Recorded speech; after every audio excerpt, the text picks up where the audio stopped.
Ya, Assalamualaikum warahmatullahi wabarakatuh. Waalaikumsalam warahmatullahi Waalaikumsalam wabarakatuh. warahmatullahi wabarakatuh. Walah, luar biasa jawaban salamnya yang penuh dengan semangat. Ya, walaupun hari ini adalah tanggal 18 Agustus, ya, tapi tetap semangatnya semangat 17 Agustus gitu ya. Nah, kemarin kita sudah merefleksi tentang kemerdekaan Indonesia, bahwa ternyata Indonesia ini merdeka pada ditetapkan tanggal 17 Agustus pada tahun 1945.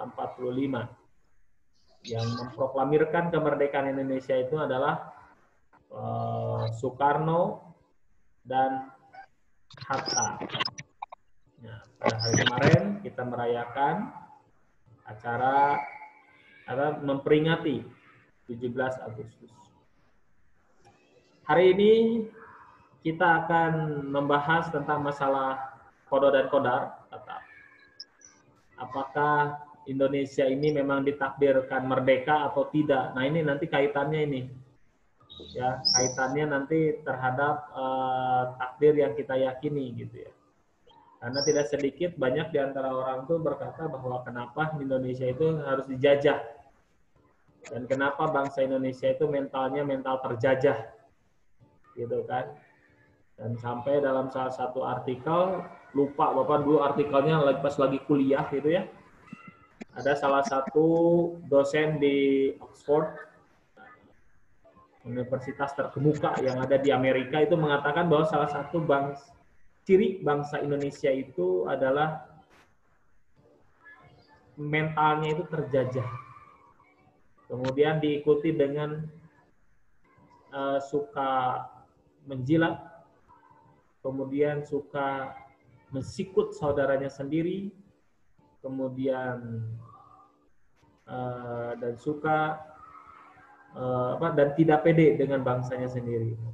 Ingat itu kata-katanya seperti itu. Wah, artikelnya lupa lagi di mana itu. Nah, kenapa Bapak katakan seperti itu? Ini biar menjadi cambuk buat kita semua. Walaupun dulu kala kita ini pernah terjajah, tapi pada hari ini jangan sampai kalian bermental terjajah. Ya, jangan sampai. Nah, wujudkan kemerdekaan kita sebagai manusia yang merdeka dengan bebas melaksanakan ibadah kepada Allah Subhanahu wa taala. Kalau ada saja orang yang melarang kita beribadah, maka seyogianya dia adalah sosok penjajah. Oke? Siap. Tersimpan dalam Pancasila yang pertama, itu ya, sila pertama, ketuhanan yang Maha Esa. Artinya apa? Bahwa negara ini, bangsa ini dibebaskan untuk melaksanakan, mempercayai kepada Tuhan, ya, dan tidak ada satupun orang yang melarang rakyat yang lainnya melaksanakan ibadah. Jadi kalau ada yang melarang-larang kita beribadah, itu sama aja sebenarnya dia sedang mengkhianati terhadap pesan-pesan yang ada di dalam Pancasila. Wah, gaya ya. Nah, untung ini bukan pelajaran PKN. Nah, kita maksudnya pelajaran ke PAI. Nanti dibahas saja sama Bu Hani sama Bu Deti ya. Nah, Bu Hani ya, Bu Deti ya. PAI. Bu Deti ya. Nanti tagih sama Bu Deti ya. Bu, bagaimana pesan-pesan itu mendetail tentang Pancasila sampai ruhnya menjadi syarat mutlak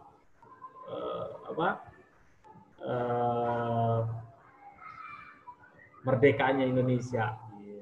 Baik, anak-anakku sekalian, Bapak di sini tidak akan membahas itu, tapi yang paling utama Bapak membahas kita sebagai bangsa Indonesia harus meyakini bahwa, harus menyadari bahwa kita ini pernah dijajah oleh Belanda. Tapi kita jangan terperdaya sampai lebay pada hari ini, menjadi manusia yang kecil. Cendedaku pernah terjajah, tidak.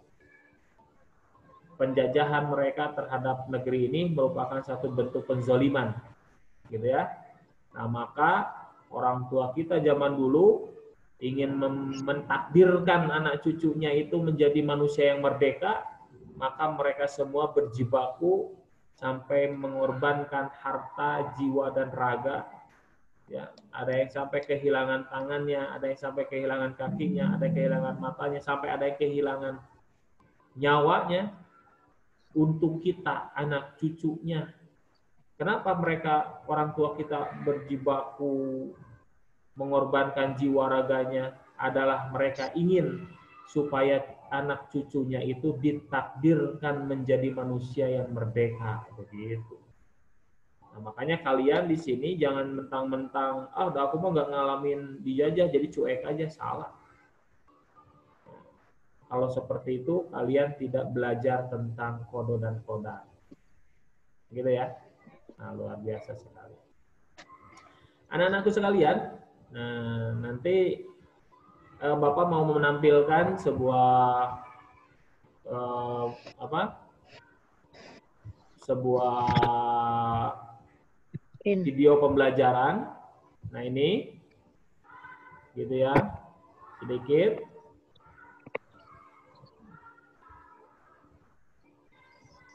Kodo dan kodar ya.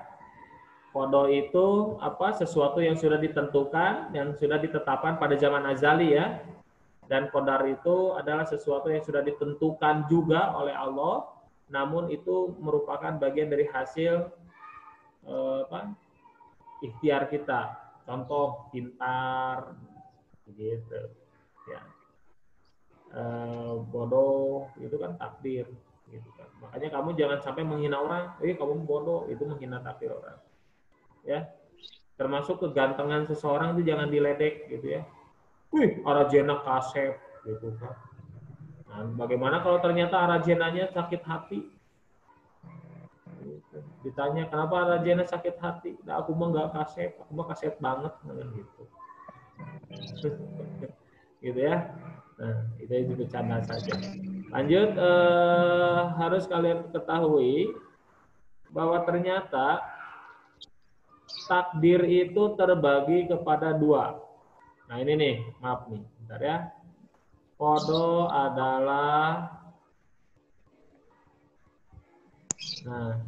keputusan atau ketetapan suatu berencana dari Allah untuk dilaksanakan. Ya, itu ketetapan. Contoh, Naja itu menjadi seorang laki-laki, itu ketetapan dari Allah ya. Naja itu laki-laki perempuan? Laki-laki. Nah, gitu. Helsinki itu laki-laki perempuan? Laki. Laki. Oh ya, aku mah laki-laki bukan perempuan, dia bukan cantik. Aku mah kasep. Iya, Naja. Oke, bagus itu, bagus. Nah, gitu ya. Jadi memang kita menjadi seorang laki-laki, kemudian teman-teman perempuan menjadi perempuan, itu memang sudah menjadi kodonya dari Allah Subhanahu wa taala. Kemudian kalau pengertian kodar ya, sebagaimana kita ketahui bahwa pengertian kodar itu adalah rencana yang telah diberlakukan oleh Allah terhadap makhluk-makhluknya sehingga tidak dapat diganggu-gugat. Ya. Kemudian yang lainnya, ini siapa yang coret-coret? Bapak gak suka itu? Ada yang kambuh tuh. Nah, takdir itu dibagi menjadi dua. Satu takdir mubram dan takdir mu'alaq. Aduh. Ya, takdir mubram dan takdir mu'alaq. Nah, jadi ya memang ini menjadi menjadi pengetahuan buat kita bahwa sesungguhnya takdir itu dibagi menjadi dua. Oke. Bapak ingin dengar, Bapak nunjuk aja. Haidar, halo? Ya. Haidar, Halo. Menurut Haidar, bagaimana cara Haidar meyakini takdir? Silakan.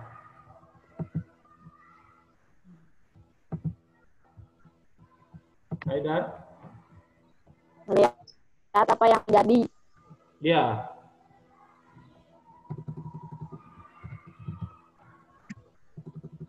Bagaimana caranya?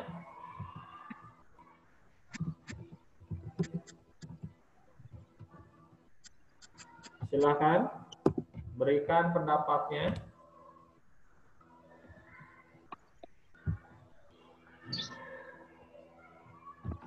Nggak tahu, Pak. Tahu? Aduh. Ada yang lain? Salsa? Halo Salsa? Salsa belum masuk ya?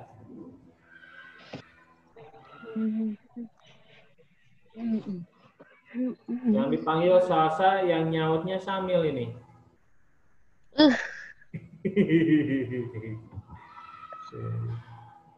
Baik, perhatikan ini, lihat.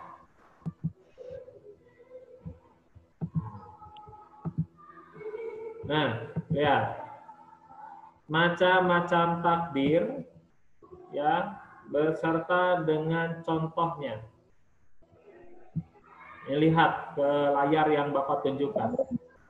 Iman kepada qada dan qadar adalah salah satu rukun iman yang berarti percaya dengan sekedap hati bahwa apa yang telah terjadi, sedang terjadi atau belum terjadi di seluruh alam merupakan ketetapan Allah Subhanahu wa taala.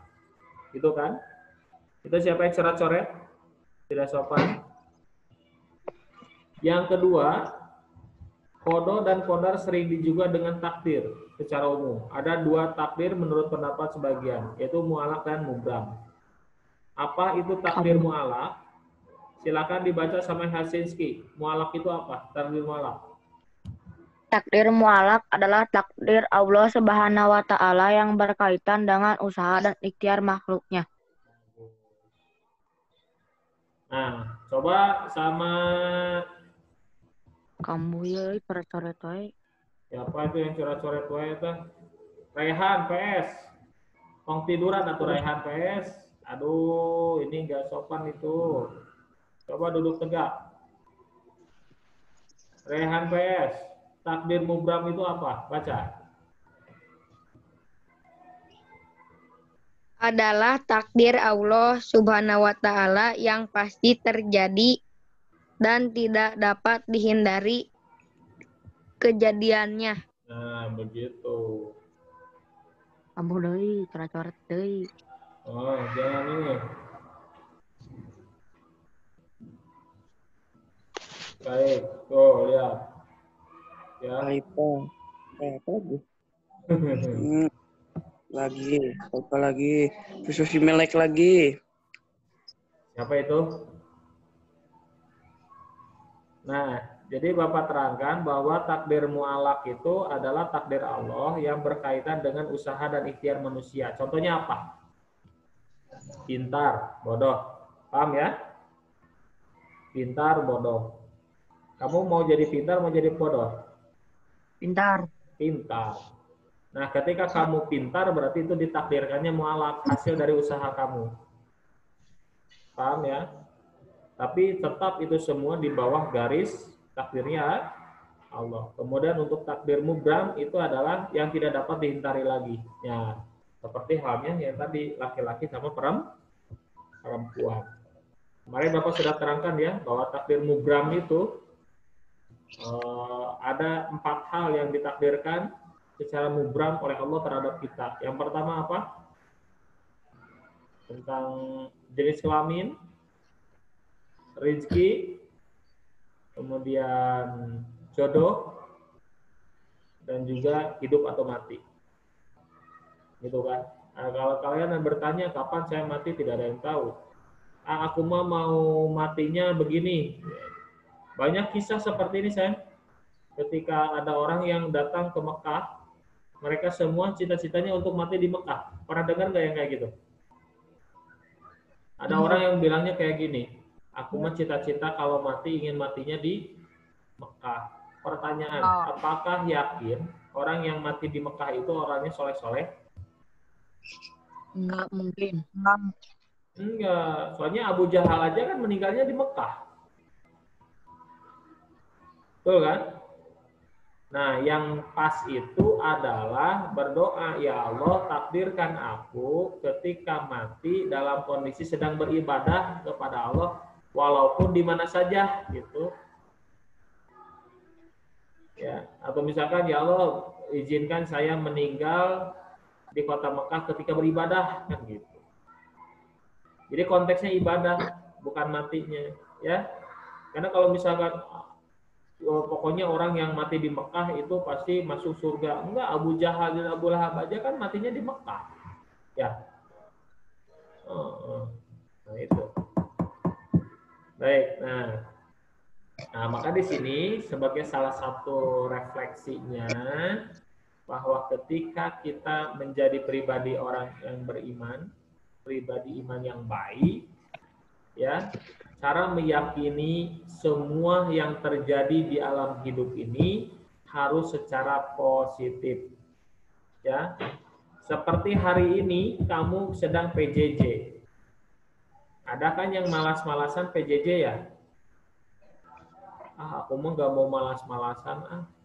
Aku mah mau malas-malasan. Kenapa? Boring PJJ-nya. Ya namanya juga PJJ ya begitu. Bapak kasih videonya, kemudian kita interaksi. Nanti Bapak kasih tugas kan begitu ya? Nah, tapi kalau misalkan kalian frustasi, udah aku nggak mau belajar, udah aku nggak mau belajar. Aku mau ingin diem.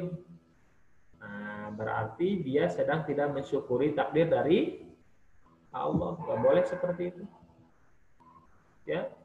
Nah, wujud dari ikhtiar kita adalah dengan belajar, walaupun dalam kondisi PJJ. Paham semuanya ya? Buat Mami pergi, Kak. Mami pergi kemana? Kali makan. Abon Mami dek pergi. Ke waktu Mami pergi. Apa apa? Ini siapa yang ngobrolin Mami pergi Mami, dan oh, makan? Kayaknya Naja ini. Bukan Naja nih. PS nih kedengarannya nih. Suara PS nih. Tenang PS, mamihnya ada. Siap ya. Ketawa jahatnya bermulai. Oke. Nah, seperti barusan aja kan ketahuan ada yang bilang mami-mami itu kan takdir dari Allah. Gitu kan.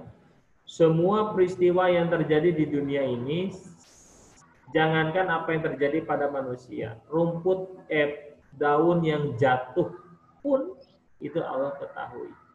Dan itu sudah Allah takdirkan buat mereka.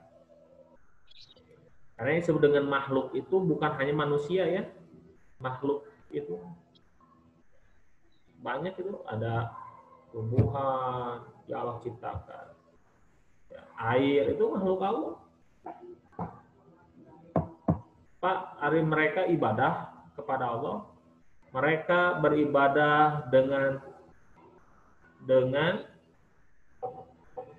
kemampuan mereka sendiri. Contoh, ibadah mereka itu adalah tumbuh. Pohon, cara beribadah kepada Allah adalah dengan bertumbuh. Ada Imam Ghazali mengatakan begitu. Jadi tumbuhan, pohon, cara beribadahnya itu adalah mereka tumbuh menjadi baik, tumbuh. Hewan sama, mereka juga ibadah. Ibadahnya kalau hewan itu dengan bersuara.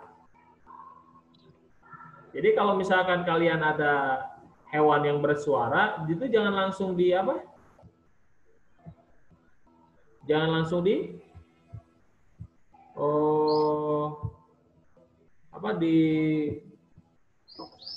ada jangkrik lagi berubah. Gitu. Jangan. Ayam berkokok itu sedang beribadah. Nah, maka semua ikan bagaimana ikan? Nah, ikan beribadah ya dengan mereka hidup di air. Kemudian mereka itu senantiasa, hewan-hewan itu bertasbih dengan kemampuannya masing-masing. Mungkin mulutnya gitu kan, begitu-begitu itu kan sebagai wujud dari beribadah kepada Allah. Kalau tidurnya gimana, Pak? Siapa? Ikan. Nggak tahu kayak nggak suka ikan kayak tuh paling nggak suka ikan yang paling Bapak suka hanya 2, tahu nggak? Ikan bakar dan ikan goreng. Sisanya nggak suka Pak Yayan tuh. Pakai kecap biar enak, Iya, Haidar. Jangan ngomongin ikan atuh, nanti Pak jadi lapar ini tuh gimana ini. Oh, Oke deh. Mudah-mudahan nanti gini kita apa pas ketemu masuk sekolah ya, kita rayain, oke? Nanti kalau nggak tahu sih nyambungnya apa. kalau kita masuk sekolah kita rayainnya sama apa? Makan ikan bareng. Kue. Oke, nah gitu ya. Jadi semua makhluk itu beribadah kepada Allah. Bumi beribadahnya bagaimana? Ya dia dengan mengitari matahari, gitu kan? Matahari ibadahnya bagaimana? Ya dengan mengeluarkan Cahaya. Dan mereka sebenarnya sudah bosan. Kalau tidak diperintah oleh Allah, mereka sudah nggak mau memberikan cahayanya pada manusia. Sampai dalam satu keterangan itu dikatakan seperti ini. Gunung Uhud, tahu Gunung Uhud? Yang ada di Mekah. Ya? Nah itu sampai bilangnya kayak gini. Izinkan. Jadi mereka tuh gini, lupa lagi ya. Ada salah satu gunung itu sampai meminta kepada Allah supaya untuk menelan manusia yang durhaka, bayangkan. Nah, makanya kalian itu jangan sampai nanti tanah, bumi, air yang ada di dunia ini murka sama kita. Gitu kan? Nah, makanya dengan demikian kalian, kalau ketika dimanapun, nggak boleh itu asal-asalan. Makanya dalam Islam, buang hajat saja, jangan asal-asalan. Tahu buang hajat? BAB, Ompol. kencing, itu jangan seenaknya. Kenapa? Karena itu mengotori bumi. Bumi belum tentu ridho sama kita. Begitu kan? Iya. Terus kalian nggak boleh ngencingin lubang. Kalian lagi camping ceritanya, ada lubang kencingin. Ada lubang kencingin. Kalian harus tahu itu nggak boleh. Kenapa? Kalau mau kencing itu jangan ke lubang. Awas, kalau kencing itu kalian buanglah ke, contohnya ke tanah yang agak turun gitu kan, atau misalkan di tempat yang datar, tapi tetap tersembunyi, jangan kencing di tengah lapang bola atau kelihatan sama yang lain, gitu kan. Nah itu nggak boleh. Nah kalau misalkan kalian camping kemudian kalian kencing, ya di tempat yang sembunyi, tapi tidak boleh ada lubang di situ, kecuali kalau kalian nggak tahu. Kalau kalian tahu di situ ada lubang, kemudian sama kalian kencingin, haram itu hukumnya. Kenapa? Satu, lubang itu adalah tempat tinggalnya hewan. Jadi hewan juga nggak mau itu dinajisin tempat tinggalnya. Yang kedua, lubang itu adalah tempat tinggalnya para jin. Bagaimana kalau ternyata jin muslim yang tinggal di situ sama kalian dikencingin? Nggak boleh, haram hukumnya. Nah, maka dengan demikian kalau misalkan kalian mau kencing, ya kencinglah di tempat yang telah disiapkan. Jangan asal-asalan. Ya, di sini misalkan siapa itu Salpa, mana Salpa? Halo Salpa. Gitu kan? Salpa kencing itu membuat angka 8 itu, wah di tengah jalan, nggak boleh itu contohnya. Gitu kan, Ahmad kencing dimasukin ke ke botol, udah gitu dilempar ke tengah jalan, udah kan dilindes, bucat dah, atau kemana-mana. Nah itu nggak boleh. Makanya kalau misalkan buang hajat itu harus yang rapi. Dan harus kalian tahu, Ahmad ya, ini contoh yang tadi ke Ahmad itu, kalau kalian joroknya kayak gitu, itu kalian akan mendapatkan azab kubur nantinya. Nah, makanya kalian ketika kencing, ketika BAB, bersih, rapi, gitu, tujuannya apa? Biar tidak diazab oleh Allah ketika di alam kubur. Kenapa? Karena azab kubur itu bagi orang yang jorok ketika kencing dan BAB. Makanya kalau kencing, kalian kan suka si celana nggak diangkat ke atas, si tetesannya ke celana, itu kan jorok juga. Nah gitu ya. Nah, kalau kalian berhasil seperti itu, kalian akan mendapatkan prestasi, menjadi orang yang prestasi di hadapan Allah. Dan itu kan takdir mu'alaq yang kayak gitu. Betul nggak? Iya. Makanya kalau misalkan kalian kencing, rapi, itu bukan karena ingin bersih, bukan. Tapi karena tidak mau. Bukan karena tidak mau bau, bukan.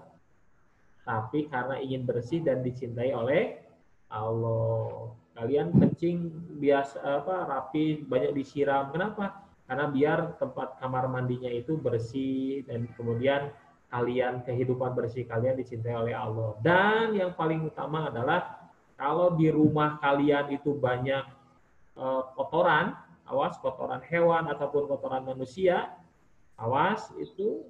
Dan kenapa Bapak bilang awas? Karena di situ nanti jin-jin kafir akan tinggal.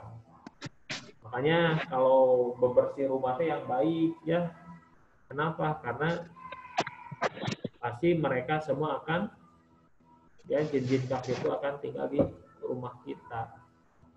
Nah, makanya jangan jorok ya. Tulang dan wasta tulang ya kan? Patia makan tulang. Ya. Makan apa? Patia itu makan tulang sapi. Kemudian si tulang sapinya digimanain? Di sop. Udah gitu si tulang sapinya itu tidak dirapihkan, tidak dibuang, malah disimpan di bawah keranjang. Atau jadi apa itu? Keringat. Itu nanti akan jadi makanan jin. Nah, itu kan tidak bagus. Makanya kalau bekas makanan itu harus secepatnya dibuang. Oke. Anak-anakku sekalian, tentang berbicara masalah takdir, yang paling utama itu adalah meyakini bahwa apa yang terjadi, yang telah terjadi, yang sedang terjadi, dan yang akan terjadi, itu semua adalah takdir dan ketentuan dari Allah. Dan takdir itu ada dua. Yang pertama takdir mu'alaq, yang kedua takdir mubram. Kalau takdir mu'alaq itu adalah takdir hasil dari usaha manusia, kaitannya ya, dengan keterlibatan manusia, takdir atas dasar keterlibatan manusia. Tapi kalau takdir mubram itu adalah takdir sudah menjadi ketentuan dari Allah dan tidak bisa diganti, tidak bisa diganggu gugat. Begitu ya, sayang ya. Nah, nanti Bapak akan share link YouTube tentang tentang takdir. Nanti Bapak akan kirim beberapa link. Sama kalian tonton, setelah ditonton, tugas kalian nih, satu nih. Kalian tonton akun YouTube, kalian tonton link YouTube yang Bapak berikan. Ya, yang pertama. Yang kedua, tugasnya adalah hikmah meyakini takdir. Jadi menurut kalian takdir itu seperti apa dan apa pelajaran buat kalian? Nanti voice note-nya dikirimkan ke Bapak. Paham ya? Siap? Oke? Jelas ya? Sekali lagi, Bapak akan ngirimkan link YouTube ke kalian supaya ditonton sama kalian. Nah, yang menjadi tugasnya adalah membuat voice note tentang hikmah belajar tentang qada dan qadar. Siap ya? Ya udah. Untuk pembelajaran hari ini cukup kesekian. Insya Allah kita nanti bertemu besok kembali. Oke? Nah, terus nanti beberapa menit lagi nanti ada adzan duhur. Bapak minta kalian setelah sholat duhur membuat voice note, ya. Membuat voice note ini dulu, laporan sholat dan doa penutupan, ya, doa penutup setelah belajar. Nah, untuk yang link YouTube tadi dikumpulkannya sebelum sholat asar, ya. Nanti linknya Bapak kirimkan setelah sholat duhur saja. Setelah kalian mengumpulkan link setelah laporan sholat dan doa. Baru setelah itu Bapak kirimkan link YouTube-nya. Ya, tugasnya adalah membuat voice note tentang hikmah belajar qada dan qadar. Paham ya? Oke, jelas? Ya udah, berarti nanti setelah sholat duhur, Bapak tidak akan tampil lagi, tidak akan voice note lagi, langsung saja kalian mengirimkan ke Bapak dan penutupannya sekarang. Jelas ya? Oke, terima kasih. Sampai jumpa hari esok. Selamat melaksanakan sholat duhur. Nah, sekarang siap-siap untuk wudhu dan mengambil air wudhu, mempersiapkan diri untuk sholat. Oke, sip. Jempol dulu semuanya. Oke, kasih jempol dulu. Biar direkam. Mantap. Sampai jumpa besok. Dah, assalamualaikum. Jangan lupa dengan tugasnya ya. Waalaikumsalam. Dah. Assalamualaikum. Waalaikumsalam warahmatullahi. Assalamualaikum. Sebentar lagi dia Waalaikumsalam. HP ya. Assalamualaikum. Waalaikumsalam. Mohon maaf sama Bapak di end dulu ya. Di lab.